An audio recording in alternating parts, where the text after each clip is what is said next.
Assalamualaikum wa rahmatullahi wa barakatuh. As you know, the last 10 days of the month of Ramadan are upon us, and these are actually very special days. Aisha radiallahu ta'ala anha tells us, as it's mentioned in Sahih al-Bukhari, that when the last 10 days approached the Prophet sallallahu alaihi wasallam, she said, "Shadda mi'zara," that he would tighten his waist belt. And what this means is that he would work extra hard in these last 10 days of the month of Ramadan.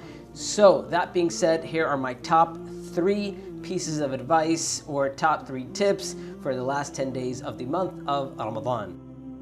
Number 1, make time for private worship. What I mean by private worship is the worship that is not done in the masjid, not done in congregation, rather worship that is just between you and Allah subhanahu wa ta'ala. The best of that would be qiyamul layl, or standing in qiyam, standing in prayer in the last third of the night. As the Prophet sallallahu alaihi wasallam said, "Afdal as-salah ba'd al-fariida salatul layl," that the best prayer after the fard prayers, the obligatory prayers, is the night prayer. Yes, we've been focusing a lot on the Taraweeh prayer and the congregational prayers, and that is very good. And yes, continue to do that in the last 10 days and nights of Ramadan, but also make sure that there's time for worship that is between you and Allah subhanahu wa ta'ala alone. These last 10 nights are an intensely spiritual time, and the way to enhance that spiritual experience is to pray that qiyam prayer or the night prayer. Number 2, treat every night as it is Laylatul Qadr. You know, we know about Laylatul Qadr as the Prophet ﷺ said,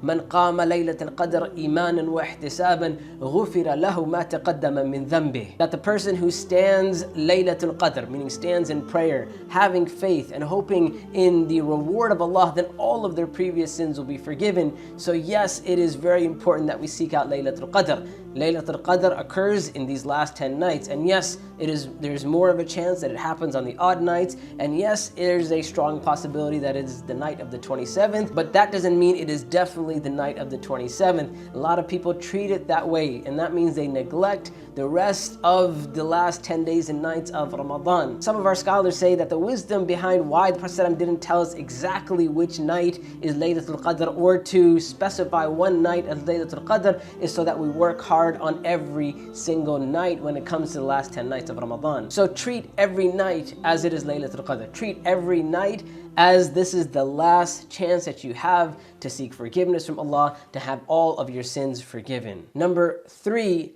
dua, dua, dua. The Prophet ﷺ said, "Ad-du'a huwa al-ibadah." Dua, supplication, is worship, or dua is the essence of worship. Dua is one of the most important aspects of our worship, and that is why this is the time to build the habit of making sincere dua from our heart. Once we beautify our dua, once we connect our heart to Allah subhanahu wa ta'ala, not only will our dua become better, but it will also help improve our other acts of worship as well. If our dua is good, then our prayer, for example, will be good as well. So use these last 10 days and last 10 nights to perfect your dua, to beautify your dua. And we know that Aisha radiallahu ta'ala anha, that she asked the Prophet, she said, "O Messenger of Allah, if I come upon Laylatul Qadr, what dua should I make?" The Prophet said, "Make the dua, Allahumma innaka afuun tuhibbul afwa fa'fu anni." Oh Allah, you are the forgiver, and you love to forgive, so forgive me. This is the dua that we focus on